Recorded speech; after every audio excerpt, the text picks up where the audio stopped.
Hey, what's up guys? Welcome back to the channel. My name is Travis and welcome back to another video. So today is one of those lesson learned type of videos, and yeah, as the title states, I ended up in the hospital yet again, I think for the fourth time since 2016.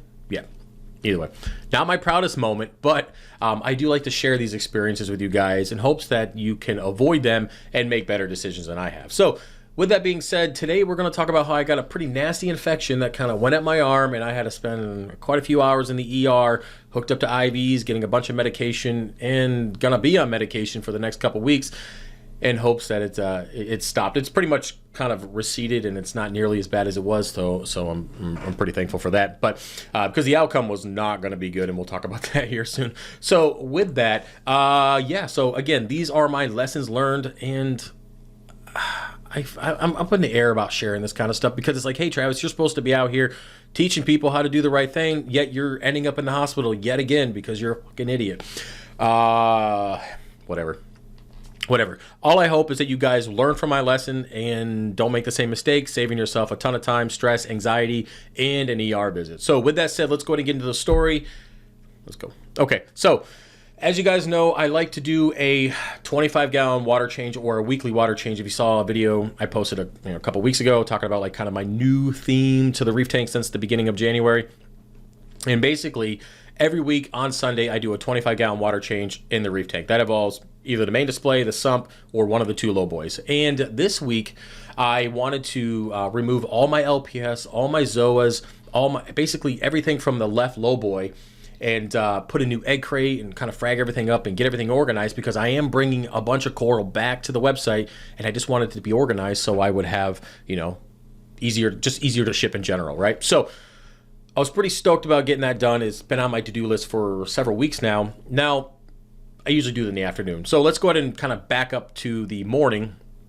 Every morning when I wake up, I have the same routine. I go downstairs, I get the printers going for the day because they take time to print, right? So I get up early, get my printers done, then I go work out, whatever, and then I do kind of the shipping and, you know, water changes and stuff throughout the rest of the day. So with that, when I was changing out one of the printer beds, I ended up smashing my knuckle off of a side of another printer, and it kind of gashed it open and it bled over the place. And this is definitely not the first. I've done it probably 100 times. I just do. The beds are sharp. It's almost, you know, in tight spaces like that, it's almost, you can't avoid it. So I just wrapped it up. It wasn't a big deal, and I figured, hey, I will just kind of continue about my day. Now, forgot about it because it stopped bleeding, and I was like, all right, let's go and get this water change done because it's Sunday, it's part of my routine, it's something that I always do now, and I don't want to miss it, and I am excited to kind of get the frag system organized again. So I'm in there mixing up, pulling out LPS, pulling out ZOAs, and all of a sudden I feel like this intense burning, and I'm like, that's not good. And oh yeah, I have an open wound on my hand, yet I'm in here messing with NEMS, LPS, and specifically a bunch of ZOAs, and you know, all that stuff is kind of mixing around, and I felt it burn, and it was very, very strong burn, and I immediately took it out, went upstairs, rinsed it, cleaned it off, and went back to work. Now, I did try to avoid keeping the hand out of the water as much as possible. I was kind of, you know, switched around, used the other hand, and every once in a while I was back in the water just because I didn't really have a choice. I had to pick things up and move them out. So with that, I didn't really think anything of it, right? It really wasn't anything that I was worried about because I'm like, yeah, it kind of stings. It's probably just the salt water. It's nothing too crazy. Well, anyways, I went to bed, woke up at 2 a.m. completely soaked in sweat. I mean, completely soaked all the way through. And I'm like, that's not a good thing. Usually your body, you know, is fighting an infection or something like that. It would, you know, sometimes you sweat in the middle of the night if you're kind of fighting off of, you know, a virus or something, right? And I woke up, and not only was I completely covered in sweat, like I just got done rolling for 45 minutes, BJJ, it was that bad, but also I could barely move. I was like stiff as a board. I was like, oh no, I know what you're thinking, not that stiff, full body stiff. Man, fucking dirty ass mind. Anyways, I was in excruciating pain, and I was really stiff, and I couldn't really move right. And I'm like, well, I did have a really tough fight the day before, so I kind of justified it to myself. I'm like, hey, you had a really tough fight the day before. Didn't lose, but it was a rough fight. And I was like, I'm in a lot of pain.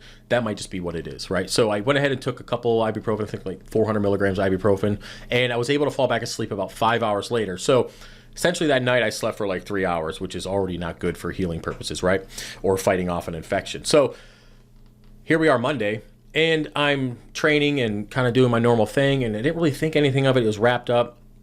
No big deal. I went out to training, came back home, and then when I was upstairs working on some models, some 3D models here, I looked out at my hand and I noticed that there was this red streak going up my arm, and it's hard to see with the tattoos, right? So it wasn't something that I immediately noticed, and I couldn't really bend my knuckle. So I was like, okay, well, that's not good. Obviously, if it's red and it's swelling and it's going up my arm, that means there's an infection that my body's just not handling, right? So immediately went to the VA. They always take care of me. They're always really, really good. Like they just are. They're really good to me. And so I went to the VA, and it's so funny. Like the ER doctor that I met is the guy. He does jiu-jitsu as well, something like that, jiu-jitsu or karate. But he's like, hey, how's the fighting going? We're going to Puerto Rico, all that kind of stuff. So I was talking about that with him, and then he's like, yeah, you're back here again for Palitox, and I'm like, something like that. And I was like, because this isn't my first time, and we've had these conversations before. So. Really nice guy. He's like, hey man, I'm gonna put you on an IV, and I'm gonna give you an antibiotic to go straight in there. It's gonna take about an hour, and then I'm gonna send you home with stuff, and then you're gonna have to get some more stuff in the morning, and you're gonna have to stay on it for 2 weeks.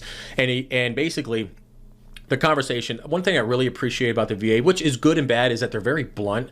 And which is good for me, but also really horrible for my anxiety. He's like, so if you wake up tomorrow and it's not really going away, you're coming back, and we're gonna stick you in here and probably admit you, and you're gonna have to fight that off.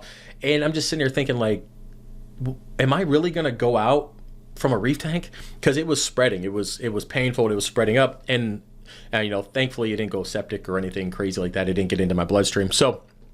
Either way, I woke up this morning and it was not gone, but it is receded, which is, I'll take it, man. I'll take it. So I started taking my new medication, just picked it up a little while ago, and I'll be on that for the next couple weeks. But let's go and back up here. That's what happened. So lesson learned. What should I have done, and what am I gonna do in the future, right? So long story short, if you have any cuts on your hands, like I have some here, like nothing too crazy, on their hand here, and then of course the knuckle. If you have cuts in your hands, just stay out of your reef tank, period. We don't know what kind of bacteria is in there. We don't know what kind of stuff's going on there. I don't know if the palitoxin, what's going on, we're moving all the corals. I don't know what initially caused the infection. I can't pinpoint it because the reef tank just has so many things in it.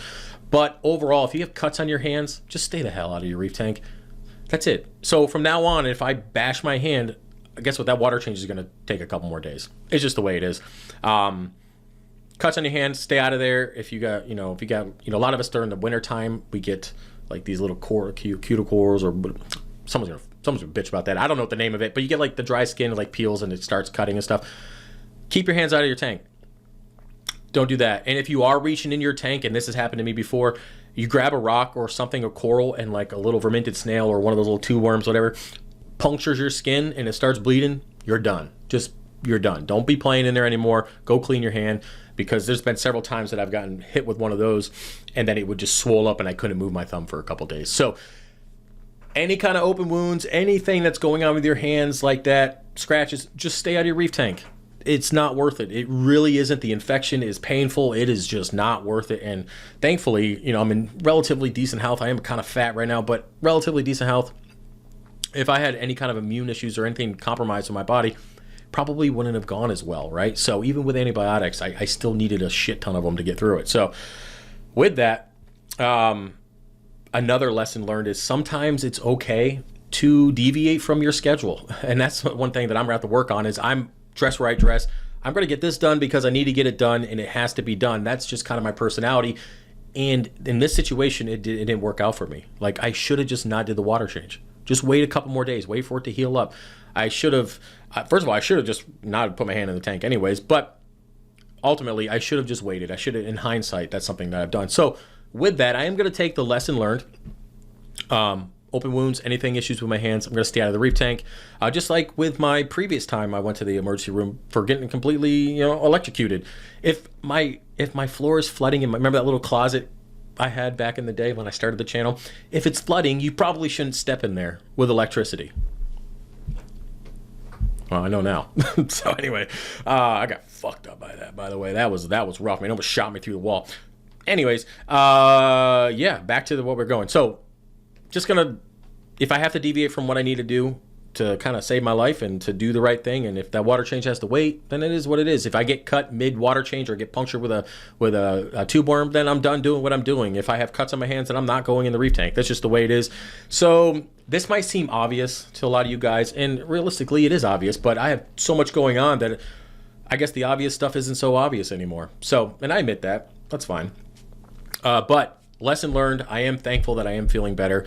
On a positive note, I mean, I put up 265 at the gym today, and it's something about, and this is something that kind of, I guess I could talk about this. So kind of like when you go to war, like if you've ever been deployed and all the things you kind of dealt with, and when you come home, you really appreciate like life and the little things that you have. Like last night was very scary for me. It was kind of like, man, am I really going to, like, out of all the things that I've done in my life, am I really going to get taken out by a freaking reef tank?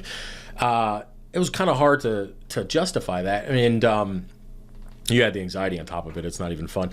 So the point is that, well, I woke up this morning and I was feeling better, and I was like, wow, I'm like, just appreciate everything. And I just had this newfound, I guess, appreciation for life in general. It's just like, hey man, like yesterday was scary, and sometimes we get caught up in our own baloney, and we get caught up in kind of the things that we're dealing with emotionally, and just, things in general that we take for granted. The simple fact that we are breathing, and we can walk, and we can go to the gym, or we can take care of ourselves, or even get to work. So it just kind of brought back when I got home from Afghanistan, just like, wow, you got to appreciate what you got, right? So with that, I'm done talking because we're like 11 and a half minutes in.